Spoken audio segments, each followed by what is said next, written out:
ओम बृहस्पति देवाय नमः। ओम विष्णु देवाय नमः। स्वागत है आपका हमारे चैनल पर। आज के इस वीडियो में आप सुनेंगे परम पावन, गरीबी दूर करने वाली, धन धान्य प्रदान करने वाली बृहस्पतिवार व्रत की कथा। इसके अलावा हमारे चैनल पर आपको सभी प्रकार की व्रत कथाएं सुनाई जाएंगी। तो सभी व्रत कथाएं सुनने के लिए और हमसे जुड़े रहने के लिए आपको केवल हमारे चैनल को सब्सक्राइब करके बेल आइकन पर प्रेस करना है और आज की कथा अच्छी लगे तो लाइक करना है और शेयर करना है। तो चलिए अब हम सुनते हैं बृहस्पतिवार व्रत की कथा। कथा शुरू करने से पहले हम बृहस्पतिवार व्रत का विधान जान लेते हैं। बृहस्पतिवार के व्रत में केले का पूजन करना चाहिए। कथा और पूजन के समय मन, कर्म और वचन से शुद्ध होकर मनोकामना पूर्ति के लिए भगवान बृहस्पति देव से प्रार्थना करनी चाहिए। मेरी इच्छाओं को बृहस्पति देव अवश्य पूरा करेंगे, ऐसा मन में विश्वास रखना चाहिए। दिन में एक ही समय भोजन करना है। भोजन पीले चने की दाल आदि का करें। नमक का सेवन ना करें। पीले वस्त्र पहने, पीले फलों का प्रयोग करें। पीले चंदन से ही भगवान का पूजन करें। पूजन के बाद प्रेम पूर्वक गुरु महाराज की कथा सुननी चाहिए। इस व्रत को करने से मन की सभी इच्छाएं पूर्ण होती हैं और बृहस्पति महाराज प्रसन्न होते हैं। धन, विद्या, पुत्र तथा मनोवांछित फल की प्राप्ति होती है। परिवार में सुख शांति रहती है। इसीलिए यह व्रत सर्वश्रेष्ठ और अति फलदायक बताया गया है। और अब सुनते हैं बृहस्पतिवार व्रत की कथा। प्राचीन समय की बात है। भारत में एक राजा राज्य करता था। वह बड़ा प्रतापी और दानी था। वह नित्य प्रति मंदिर में भगवत दर्शन करने जाता था। वह ब्राह्मण और गुरु की सेवा भी किया करता था। उसके द्वार से कोई भी याचक निराश होकर नहीं लौटता था। वह प्रत्येक गुरुवार को व्रत रखता एवं पूजन करता था। हर दिन गरीबों की सहायता करता था। परंतु ये सब बातें उसकी रानी को अच्छी नहीं लगती थीं।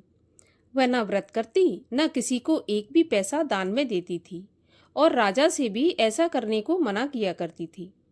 एक समय की बात है। राजा शिकार खेलने वन को चले गए। घर पर रानी और दासी थी। उस समय गुरु बृहस्पति साधु का रूप धारण करके राजा के दरवाजे पर भिक्षा मांगने आए। साधु ने रानी से भिक्षा मांगी तो वह कहने लगी, हे साधु महाराज, मैं इस दान पुण्य से तंग आ गई हूँ। इस कार्य के लिए तो मेरे पति देवी बहुत हैं। अब आप ऐसी कृपा करें कि सारा धन नष्ट हो जाए और मैं आराम से रह सकूं। साधु रूपी बृहस्पति देव ने कहा, देवी, तुम तो बड़ी विचित्र हो। संतान और धन से कोई दुखी नहीं होता, इसको सभी चाहते हैं। पापी भी पुत्र और धन की इच्छा करता है। अगर तुम्हारे पास धन अधिक है तो भूखे मनुष्यों को भोजन कराओ, प्याऊ लगवाओ, ब्राह्मणों को दान दो, धर्मशालाएं बनवाओ, कुआं, तालाब, बावड़ी, बाग बगीचों आदि का निर्माण कराओ तथा निर्धनों की कुंवारी कन्याओं का विवाह कराओ। साथ ही यज्ञ आदि करो। इस प्रकार के कर्मों से आपके कुल का और आपका नाम परलोक में सार्थक होगा एवं स्वर्ग की भी प्राप्ति होगी। परंतु रानी साधु की इन बातों से खुश नहीं हुई। उसने कहा, हे साधु महाराज, मुझे ऐसे धन की आवश्यकता नहीं जिसको मैं अन्य लोगों को दान दूं और जिसको रखने और संभालने में ही मेरा सारा समय नष्ट हो जाए। साधु ने कहा, देवी, यदि तुम्हारी ऐसी इच्छा है तो जैसा मैं तुम्हें बताता हूँ तुम वैसा ही करना। बृहस्पतिवार के दिन घर को गोबर से लीपना, अपने केशों को पीली मिट्टी से धोना, केशों को धोते समय स्नान करना, राजा से कहना वह हजामत करवाए, भोजन में मांस मदिरा खाना, कपड़ा धोबी की यहाँ धुलने डालना। इस प्रकार 7 बृहस्पतिवार करने से तुम्हारा सभी धन नष्ट हो जाएगा। ऐसा कहकर वह साधु महाराज वहां से अंतर्ध्यान हो गए। रानी ने साधु के बताए अनुसार 7 बृहस्पतिवार वैसा ही करने का विचार किया। साधु के बताए अनुसार करते हुए केवल 3 बृहस्पतिवार ही बीते थे कि उसकी समस्त धन संपत्ति नष्ट हो गई। भोजन के लिए दोनों समय परिवार तरसने लगा। सांसारिक भोगों से दुखी रहने लगा। तब वह राजा रानी से कहने लगा कि रानी, तुम यहाँ पर रहो, मैं दूसरे देश को जाता हूँ, क्योंकि यहाँ पर मुझे सभी मनुष्य जानते हैं, इसलिए मैं यहाँ कोई कार्य नहीं कर सकता। देश चोरी परदेश भीख बराबर है। ऐसा कहकर राजा परदेश चला गया। वहाँ जंगल से लकड़ी काट कर लाता और शहर में बेचता। इस तरह जीवन व्यतीत करने लगा। इधर राजा के बिना रानी और दासियां दुखी रहने लगीं। किसी दिन भोजन मिलता और किसी दिन जल पीकर ही रह जाती। एक समय रानी और दासियों को 7 दिन बिना भोजन के व्यतीत हो गए तो रानी ने अपनी दासी से कहा कि दासी, यहाँ पास ही के नगर में मेरी बहन रहती है, वह बड़ी धनवान है, तू उसके पास जा और वहां से 5 सेर बेझर मांग कर ले आ, जिससे कुछ समय के लिए गुजर हो जाएगी। दासी रानी की बहन के पास गई। रानी की बहन उस समय पूजा कर रही थी। बृहस्पतिवार का दिन था। दासी ने रानी की बहन से कहा, रानी, मुझे आपकी बहन ने भेजा है, मुझे 5 सेर बेझर दे दो। दासी ने यह बात अनेक बार कही, परंतु रानी की बहन ने कोई उत्तर नहीं दिया, क्योंकि वह उस समय बृहस्पतिवार की कथा सुन रही थी। जब दासी को रानी की बहन से कोई उत्तर नहीं मिला तो वह बहुत दुखी हुई और उसे क्रोध भी आया।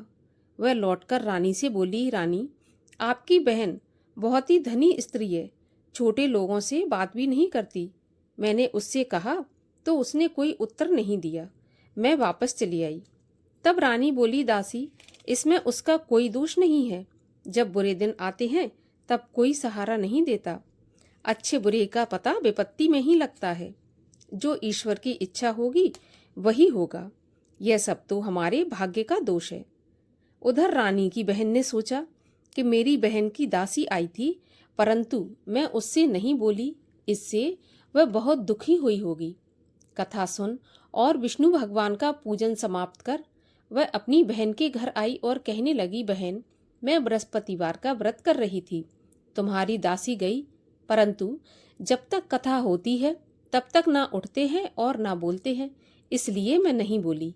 कहो दासी, क्यों गई थी? रानी बोली, बहन, हमारे घर पर अनाज नहीं था। वैसे तुमसे कोई बात छुपी नहीं है, इसी कारण मैंने दासी को तुम्हारे पास 5 सेर बेझर लेने के लिए भेजा था।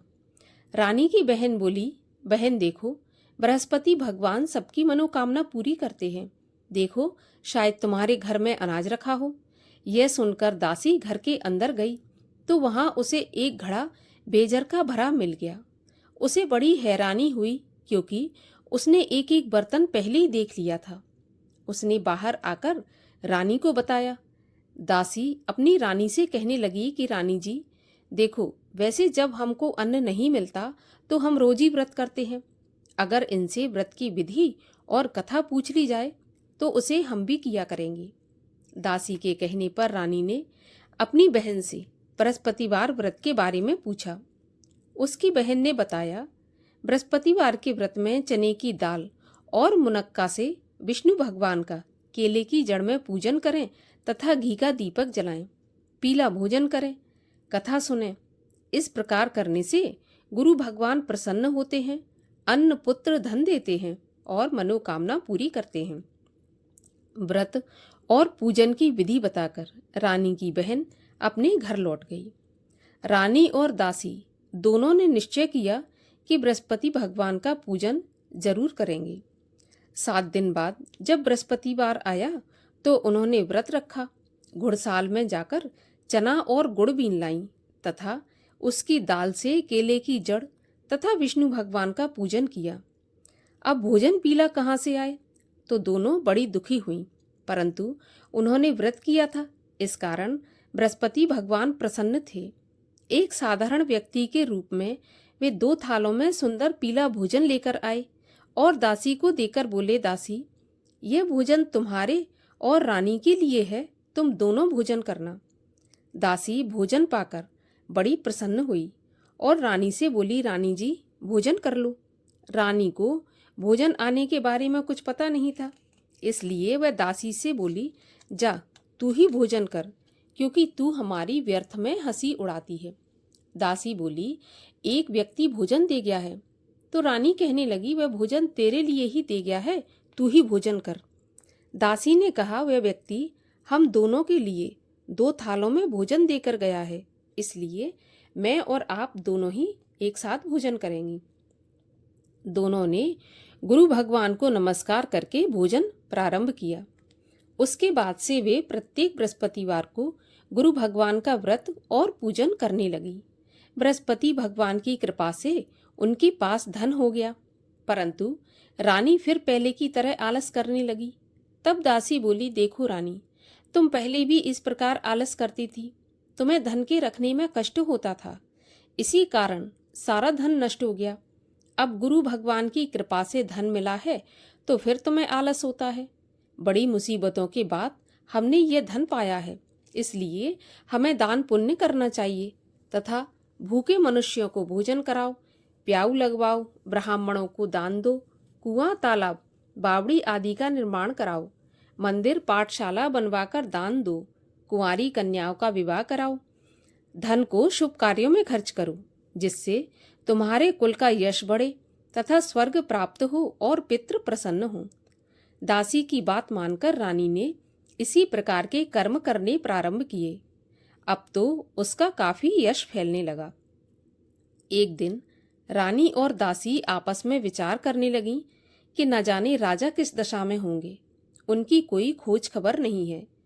तो गुरु भगवान से उन्होंने प्रार्थना की और भगवान ने रात्रि में राजा को सपने में कहा कि राजा उठ, तेरी रानी तुझको याद करती है, अब अपने देश को लौट जा।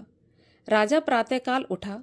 वह विचार करने लगा कि स्त्री जाति खाने और पहनने की ही साथी होती है, पर भगवान की आज्ञा मानकर वह अपने नगर को चलने के लिए तैयार हुआ। जब राजा परदेश गया था तो परदेश में बहुत दुखी रहने लगा।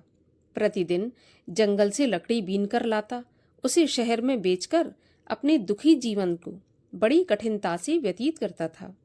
एक दिन राजा दुखी हो अपनी पुरानी बातों को याद करके रोने लगा। उस जंगल में बृहस्पति भगवान एक साधु का रूप धारण करके आए और राजा के पास आकर बोले, लकड़हारे, तुम इस सुनसान जंगल में किस चिंता में बैठे हो, मुझे बताओ। यह सुनकर राजा के नेत्रों में जल भर आया और साधु की वंदना करके बोला, हे साधु महाराज, आप सब कुछ जानने वाले हैं। इतना कहकर राजा ने साधु को अपनी संपूर्ण कहानी सुना दी। महात्मा तो दयालु होते हैं। वे राजा से बोले, राजा, तुम्हारी पत्नी ने बृहस्पति देव के प्रति अपराध किया था, जिसके कारण तुम्हारी यह दशा हुई। अब तुम किसी प्रकार की चिंता मत करो, भगवान तुम्हें पहले से भी ज्यादा धन संपत्ति देंगे। देखो, तुम्हारी पत्नी ने बृहस्पतिवार का व्रत करना प्रारंभ कर दिया है। अब तुम भी बृहस्पतिवार का व्रत करके चने की दाल व गुड़ जल के लोटे में डालकर केले का पूजन करो, फिर कथा कहो या सुनो। भगवान तुम्हारी सभी कामनाओं को पूरा करेंगे। साधु को प्रसन्न देखकर राजा बोला, हे प्रभु, मुझे लकड़ी बेचकर इतना पैसा नहीं बचता जिससे भोजन करने के उपरांत कुछ बचा सकूं। मैंने रात्रि में अपनी रानी को व्याकुल देखा है। मेरे पास कोई साधन नहीं जिससे उसका समाचार जान सकूं। फिर मैं बृहस्पति देव की क्या कहानी कहूं, यह भी मुझको मालूम नहीं है। साधु ने कहा, हे राजा, तुम किसी बात की चिंता मत करो। बृहस्पतिवार के दिन तुम रोज की तरह लकड़ियां लेकर शहर में जाओ। तुम्हें रोज से दुगना धन प्राप्त होगा, जिससे तुम भली भांति भोजन कर लोगे और बृहस्पति देव की पूजा का सामान भी आ जाएगा। और बृहस्पति देव की कहानी इस प्रकार से है। प्राचीन काल में एक बहुत ही निर्धन ब्राह्मण था। उसके कोई संतान नहीं थी। वह नित्य पूजा पाठ करता, परंतु उसकी स्त्री बहुत मलिनता के साथ रहती थी। वह न स्नान करती, न किसी देवता का पूजन करती। प्रातःकाल उठते ही सर्वप्रथम भोजन करती, बाद में कोई अन्य काम करती। ब्राह्मण देवता बहुत दुखी रहते थे। पत्नी को बहुत समझाते, किंतु उसका कोई भी परिणाम नहीं निकलता। भगवान की कृपा से ब्राह्मण की स्त्री के कन्या उत्पन्न हुई। वह कन्या अपने पिता के घर में बड़ी होने लगी। वह बालिका प्रातः स्नान करके भगवान विष्णु का जप करती, बृहस्पतिवार का व्रत भी करने लगी। पूजा पाठ समाप्त करके स्कूल जाती तो अपनी मुट्ठी में जौ भर के ले जाती और पाठशाला के मार्ग में डालती जाती। वही जौ सोने के हो जाते तो लौटते समय उनको बीनकर घर ले आती। एक दिन वह बालिका सूप में उन सोने के जौ को फटक कर साफ कर रही थी। तभी उसकी माँ ने देख लिया और कहा, बेटी, सोने के जौ को फटकने के लिए सोने का सूप होना चाहिए। दूसरे दिन गुरुवार था। इस कन्या ने व्रत रखा और बृहस्पति देव से प्रार्थना करके कहा, हे प्रभु, यदि मैंने सच्चे मन से आपकी पूजा की हो तो मुझे सोने का सूप दे दो। बृहस्पति भगवान ने उसकी प्रार्थना स्वीकार कर ली। रोज की तरह वह कन्या जौ फैलाती हुई स्कूल चली गई। स्कूल से लौटकर जब जौ बीन रही थी तो बृहस्पति देव की कृपा से उसे सोने का सूप मिला। उसे वह घर ले आई और उसमें जौ साफ करने लगी, परंतु उसकी माँ का वही ढंग रहा। एक दिन की बात है, वह कन्या सोने के सूप में जौ साफ कर रही थी। उस समय उस नगर का राजकुमार वहां से होकर निकला। इस कन्या के रूप और कार्य को देखकर उस कन्या पर मोहित हो गया और राजमहल आकर भोजन तथा जल त्याग कर उदास होकर लेट गया।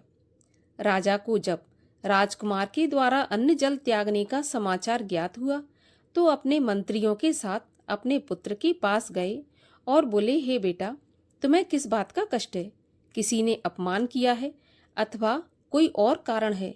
मुझे बताओ, मैं वही करूँगा जिससे तुम्हें प्रसन्नता हो। राजकुमार ने अपने पिता की बातें सुनी तो वह बोला, मुझे आपकी कृपा से किसी बात का दुख नहीं है। किसी ने मेरा अपमान नहीं किया, परंतु मैं उस लड़की के साथ विवाह करना चाहता हूँ जो सोने के सूप में जौ साफ कर रही थी। यह सुनकर राजा आश्चर्य में पड़ गया और बोला, बेटा, इस तरह की कन्या का पता तुम ही लगाओ। मैं उसके साथ तुम्हारा विवाह अवश्य ही करवा दूंगा। राजकुमार ने राजा को उस लड़की के घर का पता बतलाया। तब मंत्री उस लड़की के घर गया और राजा का आदेश ब्राह्मण को सुनाया। कुछ ही दिन के बाद ब्राह्मण की कन्या का विवाह राजकुमार के साथ संपन्न हो गया। कन्या के घर से जाते ही उस ब्राह्मण देवता के घर में पहले की भांति गरीबी का निवास हो गया। अब भोजन के लिए भी अन्न बड़ी मुश्किल से मिलता था। एक दिन दुखी होकर ब्राह्मण देवता अपनी पुत्री से मिलने गए। बेटी ने पिता की दुखी अवस्था को देखा और अपनी माँ का समाचार पूछा तो ब्राह्मण ने सारा हाल कह दिया। कन्या ने बहुत सा धन देकर अपने पिता को विदा कर दिया। इस तरह ब्राह्मण का कुछ समय सुखपूर्वक व्यतीत हो गया, लेकिन कुछ दिन बाद फिर वही हाल हो गया। ब्राह्मण फिर अपनी कन्या के यहाँ गया और सभी हाल कहा तो पुत्री बोली, पिताजी, आप माताजी को यहाँ लिवा लाओ, मैं उन्हें विधि बता दूंगी जिससे गरीबी दूर हो जाए। ब्राह्मण देवता अपनी स्त्री को साथ लेकर राजमहल अपनी पुत्री के पास पहुंचे तो पुत्री अपनी माँ को समझाने लगी, माँ, तुम प्रातःकाल उठकर प्रथम स्नान आदि करके भगवान विष्णु का पूजन करो तो सब दरिद्रता दूर हो जाएगी। परंतु उसकी माँ ने उसकी एक भी बात नहीं मानी। वह प्रातःकाल उठकर अपनी पुत्री का बचा जूठन खा लेती थी। एक दिन उसकी पुत्री को बहुत गुस्सा आया। उसने एक रात को कोठरी से सारा सामान निकाल दिया और अपनी माँ को उसमें बंद कर दिया। प्रातःकाल उसमें से उसे निकाला तथा स्नान आदि करा के पूजा पाठ करवाया तो उसकी माँ की बुद्धि ठीक हो गई। इसके बाद वह नियम से पूजा पाठ करती और प्रत्येक बृहस्पतिवार को व्रत रखने लगी। इस व्रत के प्रभाव से उसकी माँ भी बहुत धनवान तथा पुत्रवती हो गई और बृहस्पति भगवान की कृपा से स्वर्ग को गई। वह ब्राह्मण भी सुखपूर्वक इस लोक का सुख भोग कर स्वर्ग को प्राप्त हुआ। इस तरह कहानी कहकर साधु महाराज वहां से अंतर्ध्यान हो गए। धीरे धीरे समय व्यतीत होने पर बृहस्पतिवार का दिन आया। राजा जंगल से लकड़ी काटकर शहर में बेचने गया। उसे उस दिन और दिनों से अधिक धन मिला। राजा ने चना गुड़ आदि लाकर बृहस्पतिवार का व्रत किया। उस दिन से उसके सभी कलेश दूर हुए। परंतु जब अगला गुरुवार आया तो वह बृहस्पतिवार का व्रत करना भूल गया। इस कारण बृहस्पति भगवान नाराज हो गए। उस दिन उस नगर के राजा ने विशाल यज्ञ का आयोजन किया तथा अपने समस्त राज्य में घोषणा करवा दी कि कोई भी मनुष्य अपने घर में भोजन ना बनाए, आग भी न जलाए। समस्त जनता मेरे यहाँ भोजन करने आए और इस आज्ञा को जो नहीं मानेगा उसको फांसी की सजा दी जाएगी। राजा की आज्ञा के अनुसार राज्य के सभी वासी राजा के भोज में सम्मिलित हुए, लेकिन लकड़हारा कुछ देर से पहुंचा, इसलिए राजा उसको अपने साथ महल में ले गए। जब राजा लकड़हारे को भोजन करा रहे थे तो रानी की दृष्टि उस खूंटी पर पड़ी जिस पर उसका हार लटका हुआ था। उसे हार खूंटी पर लटका दिखाई नहीं दिया। रानी को निश्चय हो गया कि मेरा हार इस लकड़हारे ने चुरा लिया है। उसी समय सैनिक बुलवाकर उसको जेल खाने में डलवा दिया। जब लकड़हारा जेल खाने में गया तो बहुत दुखी होकर विचार करने लगा कि न जाने कौन से पूर्व जन्म के कर्म से मुझे यह दुख प्राप्त हुआ है, और उसी साधु को याद करने लगा जो कि जंगल में मिला था। तत्काल बृहस्पति देव साधु के रूप में प्रकट हो गए और उसकी दशा को देखकर कहने लगे, अरे मूर्ख, तूने बृहस्पति देवता की कथा नहीं की, इसी कारण तुझे दुख प्राप्त हुआ है। अब चिंता मत कर, बृहस्पतिवार के दिन जेल खाने के दरवाजे पर 4 पैसे पड़े मिलेंगे, उनसे तू बृहस्पति देव की पूजा करना तो तेरे सभी कष्ट दूर हो जाएंगे। अगले बृहस्पतिवार उसे जेल के द्वार पर 4 पैसे मिले। राजा ने पूजा का सामान मंगवाकर कथा कही और प्रसाद बांटा। उसी रात्रि को बृहस्पति देव ने उस नगर के राजा को स्वप्न में कहा, हे राजा, तूने जिस आदमी को जेल खाने में बंद कर दिया है वह निर्दोष है, वह राजा है, उसे छोड़ देना। रानी का हार उसी खूंटी पर लटका हुआ है। अगर तू ऐसा नहीं करेगा तो मैं तेरे राज्य को नष्ट कर दूंगा। राजा प्रातःकाल उठा और खूंटी पर हार टंगा देखकर लकड़हारे को बुलाकर क्षमा मांगी तथा राजा के योग्य सुंदर वस्त्र आभूषण भेंट कर उसे विदा किया। गुरुदेव की आज्ञा के अनुसार राजा अपने नगर को चल दिया। राजा जब नगर के निकट पहुंचा तो उसे बड़ा आश्चर्य हुआ। नगर में पहले से अधिक बाग, तालाब, कुएं तथा बहुत सी धर्मशालाएं, मंदिर आदि बने हुए थे। राजा ने पूछा, यह किसका बाग और धर्मशाला है? तब नगर के सब लोग कहने लगे, यह सब रानी और दासी के द्वारा बनवाए गए हैं। राजा को आश्चर्य हुआ और गुस्सा भी आया। जब रानी ने यह खबर सुनी कि राजा आ रहे हैं तो उसने अपनी दासी से कहा, दासी, देख राजा हमको कितनी बुरी हालत में छोड़ गए थे, वह हमारी ऐसी हालत देखकर लौट न जाए, इसलिए तू दरवाजे पर खड़ी हो जा।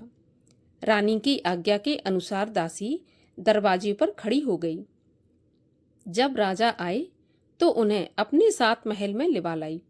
तब राजा ने क्रोध करके अपनी तलवार निकाली और पूछने लगा, बताओ यह धन तुम्हें कैसे प्राप्त हुआ है? तब रानी ने बताया, हमें यह धन बृहस्पति देव के व्रत के प्रभाव से प्राप्त हुआ है।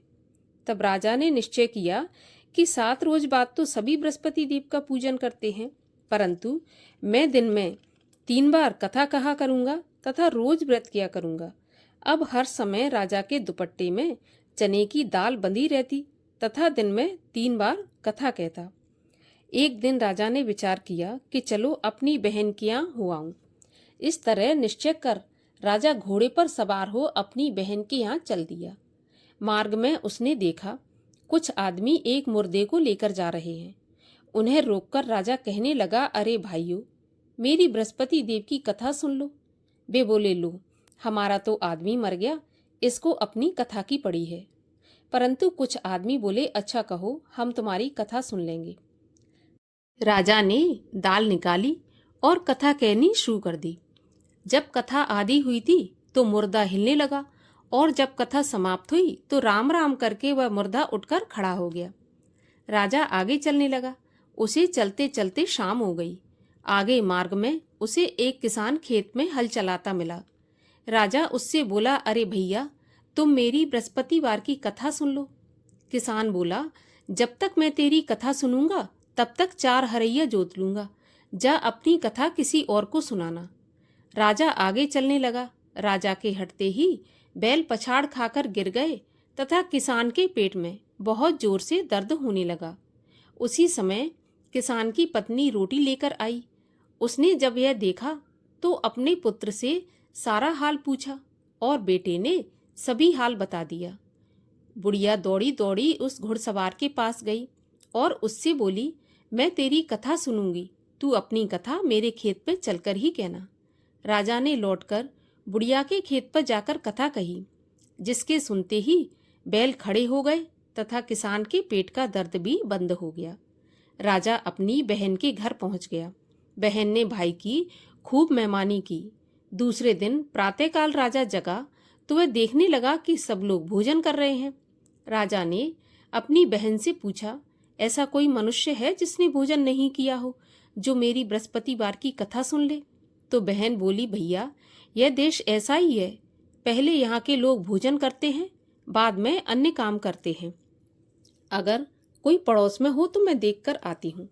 ऐसा कहकर बहन देखने चली गई, परंतु उसे कोई ऐसा व्यक्ति नहीं मिला जिसने भोजन नहीं किया हो।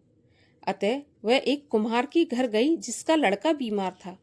उसे मालूम हुआ कि उसके यहाँ 3 दिन से किसी ने भोजन नहीं किया है। रानी ने अपने भाई की कथा सुनने के लिए कुम्हार से कहा। वह तैयार हो गया। राजा ने जाकर बृहस्पतिवार की कथा कही, जिसको सुनकर उसका लड़का ठीक हो गया। अब तो राजा की प्रशंसा होने लगी। एक दिन राजा ने अपनी बहन से कहा, बहन मैं अपने घर को जाऊंगा, तुम भी तैयार हो जाओ। राजा की बहन ने अपनी सास से अपने भाई के साथ जाने की आज्ञा मांगी तो सास बोली, चली जा, परंतु अपने लड़कों को मत ले जाना, क्योंकि तेरे भाई के तो कोई संतान नहीं होती।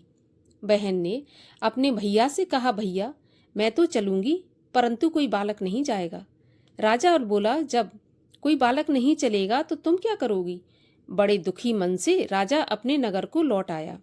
राजा ने अपनी रानी से कहा, हम निर्वंशी राजा हैं, हमारा मुंह देखने का भी धर्म नहीं है। और बिना भोजन किए ही राजा शैया पर लेट गया। तो रानी बोली, प्रभु बृहस्पति देव ने हमें सब कुछ दिया है, वे संतान भी अवश्य देंगे। उसी रात को बृहस्पति देव ने राजा को स्वप्न में कहा, राजा उठ, सभी सोच त्याग दे, तेरी रानी गर्भवती है। राजा को यह जानकर बड़ी खुशी हुई। 9वें महीने रानी के गर्भ से एक सुंदर पुत्र पैदा हुआ। तब राजा बोला, रानी स्त्री बिना भोजन के रह सकती है, परंतु बिना कहे नहीं रह सकती। जब मेरी बहन आए तो तुम उससे कुछ कहना मत। रानी ने हाँ कर दिया। जब राजा की बहन ने यह शुभ समाचार सुना तो बहुत खुश हुई तथा बधाई लेकर अपने भाई के यहाँ आई। तभी रानी ने कहा, घोड़ा चढ़ाकर नहीं आई, गधा चढ़ी आई। राजा की बहन बोली, भाभी मैं इस प्रकार ना कहती तो तुम्हें औलाद कैसे मिलती? बृहस्पति देव ऐसे ही है, जैसी जिसके मन में कामना है सभी को पूर्ण करते हैं। जो सद्भावना पूर्वक बृहस्पतिवार का व्रत करता है एवं कथा पढ़ता है अथवा सुनता है और दूसरों को सुनाता है, बृहस्पति भगवान उसकी सभी मनोकामना पूरी करते हैं। बृहस्पति देव उनकी सदैव रक्षा करते हैं जो संसार में सद्भावना से गुरुदेव का पूजन एवं व्रत सच्चे हृदय से करते हैं। उनकी सभी मनोकामनाएं पूर्ण होती हैं। जैसी सच्ची भावना से रानी और राजा ने बृहस्पति देव की कथा का गुणगान किया तो उनकी सभी इच्छाएं बृहस्पति देव ने पूर्ण की। इसलिए सबको कथा सुनने के बाद प्रसाद लेकर जाना चाहिए। हृदय से उनका मनन करते हुए जयकारा बोलना चाहिए। बोलिए बृहस्पति देव भगवान की जय। गुरु महाराज की जय। भगवान बृहस्पति देव की आरती। ओम जय बृहस्पति देवा, स्वामी जय बृहस्पति देवा। छिन छिन भोग लगाऊं, कदली फल मेवा।